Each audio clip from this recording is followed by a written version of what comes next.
Who's on the show today? Two of our regulars, Saad Yousuf and Clarence Hill of All City Dallas. Saad from The Athletic. Gentlemen, we appreciate you guys being with us as always. What do you guys make of a rather drama-filled first week of the offseason for the Dallas Cowboys? Tank Lawrence and Micah Parsons backbiting as Lawrence makes his way to Seattle. Chill, I'll start with you. What did you make of the dust-up on social media the other night? Well, if you're paying attention, there was always something bubbling beneath the surface between those two guys over the last 4 years. And certainly Tank is the big dog, the longest tenured defender, one of the longest tenured Cowboys. And it was an alpha male type of warring over control of the locker room, or certainly the defensive meeting room. And that was always there. And if you notice, when Tank initially signed with Seattle, Micah Parsons greeted his signing on Twitter with, "Yes, it's my time now." That is my time. It wasn't congratulations, it wasn't good luck. It's my time now. Like, I'm the big dog now. I'm the king of the jungle now. And so as the king of the jungle, when Tank went up there, listen, I love Tank. He's always, cut it straight. He's always said what was on his mind. And, he didn't really care about feelings. When he said, I'm in Seattle, Dallas is my home, but they ain't winning the Super Bowl there. With Michael saying, well, listen, you're talking about us now. I'm the leader. I got something to say. And then it was off. And so what was bubbling beneath the surface was, on fire for the world to see. It was purely entertaining. Saad, go ahead. Yeah, and beneath the surface for a long time. But last year, I think after Lawrence made the comments after the playoff loss about how, some people ran out of gas and things like that. And Micah responded the next day on his podcast saying, that's not the culture that we want, that we need to weed those people out. At that point, it kind of went from beneath the surface to very obvious that those two had a little bit of animosity there. It was very clear when Tank did his interview, and I know you guys have seen the clip. I know every Cowboys fan at this point has seen the clip. The way that he turned to the camera like, yeah, I said that. He was goading either Michael or all current Cowboys maybe even on with that statement. Certainly Micah, it would seem at the very least, and then the Twitter beef continued on from there. What did you make of the way that Tank approached the situation and the way that it did seem like he was trying to create some havoc here? Yeah, I don't know if he was necessarily trying to create havoc. I think he was saying something cool for Seattle's audience there, certainly. I don't know if it was a shot at Micah. Certainly when Micah came at him and he started talking about the Twitter fingers and we'd have won more not a stage, that's two totally different things. The initial thing about winning the Super Bowl, he said what everybody else has said. We've all said that, right? Yeah. Winning the Super Bowl. That was more of a shot at the way the Cowboys run things. Jerry Jones run things than any individual player that's not winning something in Dallas. I think that was a shot at that, but I don't think it was a shot at Micah. Let's be honest. And then he took it to the next level when he said, well, if you'd have been on Twitter, we'd have won more and I might have stayed. No, you weren't staying. The Cowboys didn't offer him a contract. And certainly Seattle paid him, give him a 3-year, $42 million contract, $18 million guarantee. Tank was always going to the highest bidder. Again, he's one of the business of football winners in Dallas. I remember a few years ago, he was a free agent when he put the franchise tag on him. He told Steven, you want to be an owner, that's a youth problem. Your salary cap and that pie stuff is not my issue. That's your issue. Pay me what I'm worth. And he was always going to be paid what he's worth. He was not going to go anywhere and take no team-friendly $3 million deal. And the Cowboys know that they didn't offer him a deal. But, that's where it was. And so I don't think initially he was taking a shot at Micah. He was, going with the narrative, the trend, the 30-year drought, everything that part of this Cowboy culture, that's what he was talking about. Saad, what do you think? Yeah, well, and also just real quick, I think, on top of all of that, I think where Lawrence loses a little bit of that, I guess, whatever cachet in the court of public opinion is he went to Seattle. So it's, if he went to Kansas City or Buffalo or something, you kind of hear him a little bit more. It's like, yeah, Dallas probably isn't winning the Super Bowl, but one of the teams that is probably behind them in that ranking in the NFL right now is probably, hitching your wagon to Sam Darnold and thinking that, the Seahawks are going to be the ones that are going to be winning the Super Bowl there. So yeah, not exactly the premier contender. What did you think about the way that the Cowboys, like Tank's response to the Cowboys, because he was a good soldier for this team for a really long time, did a lot of good things here. And clearly the Cowboys weren't interested in paying him anywhere near that number to stick around. That's the kind of question that I have coming out of this is how does this affect the team as far as a mentality perspective? Because Lawrence has been, like you guys have been saying, the voice for so long, and he's kind of carried that no-nonsense attitude. But if Micah is bringing a different energy, what is that energy? Because we've seen what he does on the field, but we also see everything off the field. It kind of feels like he's embracing the circus just as much as Jerry and the higher-ups are. Almost when we were talking about Dak in the offseason, kind of fist-bumping Jerry as he went down the hallway talking about contract negotiations. How much is Micah feeding into that culture now as opposed to the winning culture that all of us kind of want to see? Saad, what do you think?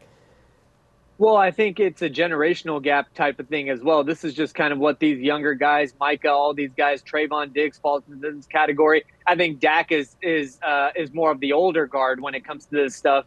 And so I think it's just kind of the way that you have to accept your talent, accept that your talent is going to do this. And look, as long as he's producing, as long as Micah racks up these double-digit sacks and he goes out there, he improves every year, and he gets after the quarterback, the Cowboys will put up with everything. But that whole culture of what the culture looked like in the past, I mean, that's not what you're going to get with today's athlete, especially not one as online and as tuned in as Micah is. I'm intrigued to see what Micah Parsons can do now that he is the big dog, now that he is king of the jungle for the Dallas Cowboys, because he does have a certain magnetism to his personality. He has the goods to be able to do this and be a leader at a high level. I think he still has to figure a lot of things out about himself before he's there yet, right. But he has the goods. Let's see you actually bring that to fruition now, Micah, because he does have the ability to do it. We've talked about all of the drama, all of the craziness. Let's get into what they've actually done. Who's staying, who's coming in, who's going. Let's talk about all of that, what's actually happened from a football perspective. So ranting in a key example of a local team making big moves in free agency to try and get their team over the hump. Mike, that brings us to the Cowboys. What'd they do? Yeah, more Miko, less Nico, right? Exactly. That's the tenor right now in Dallas. Listen, the Cowboys have made moves. I'm curious what you guys think about as we bring Saad, Yousuf, Clarence Hill back in here. They've made way more from a pure numbers perspective. They've made way more moves this year than we normally see them make. They're all kind of in the same general level of meh, but there's a lot more of them, and maybe one or two of these guys is going to pop for them. What do you guys think of what they've done so far? Saad, I'll start with you. Yeah, I mean, I think the bar was set pretty low last year with the way that they approached it. And if you're comparing it to that, then they've certainly done a lot more. But to me, I look more at the 2020 offseason because that was the first year they had a new head coach and kind of how they approached that. It was a lot of those same type of things. They had veterans, Dontari Poe, Gerald McCoy, guys like that were coming in, and they signed those guys, and it was great. But again, this year, instead of those old veterans, it's a lot of former first-round picks and those kind of guys. I think they've done a lot in terms of, like you said, numbers, but I'm not sure that I come out of this free agency first at least 5 days feeling any better about a position except for maybe linebacker. Other than linebacker, I'm not sure I feel really better about any position than I did a week ago today. Yeah, it's like John Wooden said, don't confuse busy work with getting something done. And don't confuse activity with getting something done. And the Cowboys certainly have been active. My question that I have every offseason, and we got that little drought, does this make them better? Does this put them on the track to be a Super Bowl contender again? And the answer is right now, no. They're not better. I don't know if the team is appreciably better than it was at the end of last season. When you add in the injuries and all other stuff, is the talent base better? Certainly, Jerry Jones told us we don't have any voids we need to fill in free agency. That's all they've done is fill voids. They added running backs. They never started running. They got 2 running backs. They've added linebackers. They really have any linebackers to play with. They traded for a cornerback because they had a dearth there at cornerback because of Trayvon Diggs probably being out for the start of the season and certainly losing Jordan Lewis to Jacksonville. So they lost guys. They put players in place. Are they better talent-wise? That's the question. I don't think they are yet. I was going to say, like, the Jordan Lewis one specifically sticks out just from a leadership perspective. We're talking about handing over the reins to a defense. Who on that defense is going to have any more cachet than Jordan Lewis at this point? Now that he's out the building, how much does that change the leadership room? Clarence, go ahead.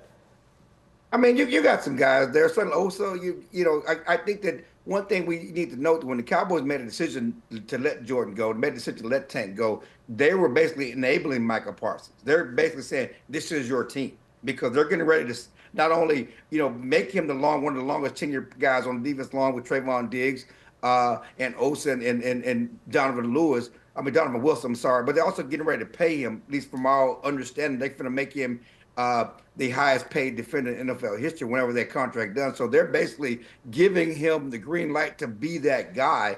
And certainly you're moving on from Jordan and those guys. So it's not just Tank, it's Osa and those guys. This is your team now. If you look at, certainly when we go back to the stuff we talked about with DeMarcus Lawrence, it was Osa who chimed in and said, bury the dead, let's go on with the living. He was basically calling DeMarcus Lawrence the dead. And you had Trayvon Diggs jumping in and making a statement how DeMarcus Lawrence has been hating on Micah and stuff like that. He deleted the tweets, but they're circling the wagons together. I think even Overshawn made a comment, so those young guys are circling the wagons together. And so they're circling the wagons behind Micah, behind Osa and those guys. Maybe there's something positive to come out of that, because there is some coalescing going on within that defense. Saad, go ahead. Yeah, I also think there's different leadership styles. I mean, we'll see. They still have a different. They still have a contract to give maybe Deron Bland, but I think Deron Bland is probably one of the quietest guys in that locker room. But I wouldn't say that he's not fit to be a leader in the secondary just by his play, the way he carries himself. He's the utmost professional. He's a guy that's very different in his way of leading than someone like Micah. But Clarence mentioned Osa, and if Overshown stays healthy, if Overshown gets on the field and stays healthy, that he is one of the most magnetic personalities on that team. And I think he's somebody that the entire defense, let alone the entire team, would rally around. So let me say this. Let me say this before we move on. Understand this. The leadership style of Zach Martin and DeMarcus Lawrence didn't work either. The leadership style of Jason and Romo didn't work either, okay? And we got to understand the ultimate person who's in charge of the culture is Jerry Jones, okay? Until that changes or he does something differently, does it really matter? Well, I mean, no. On that note, though, because the comment that stuck out to me most was Brandon Cooks recently basically saying the team doesn't do enough to bolster around Dak specifically. And I feel like this is another offseason that paints straight into that picture. Clarence, what do you take away from, because it's not the first time I feel like we've heard that discussion. Maybe it's a little more vocal this time around, especially coming around from guys that have been in the locker room. From a guy like Cooks, what does it mean to have him voice that? My thing is this, that it seems like that drought only gets on certain people. Like the fact that DeMarcus Lawrence can have the nerve and audacity to talk about they're not winning, like he wasn't part of the team. It only for 11 years.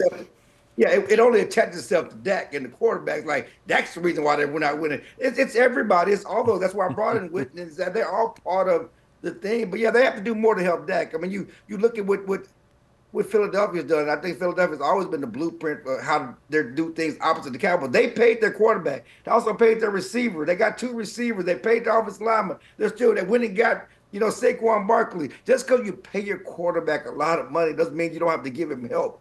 Because it's still, you can't win it by himself. And so, yeah, they have to do more things to bolster the team around Dak. They have to do more things to help Dak. You can't say, because we gave him all this money, you go do it and figure it out. That's not how it is. That's kind of what they did last offseason. They just said, well, we're paying Dak. He has to make up for these other guys in lesser parts of the team. That's not realistic. Not to mention the fact that you paid Dak all of that money. Right. Jerry and Steven keep on blaming the fact that they've paid Dak all this money for why they can't pay guys. You're the one who paid him all that money. Meanwhile, quarterbacks around the league that signed after Dak did aren't making as much as Dak is because you're not good at this.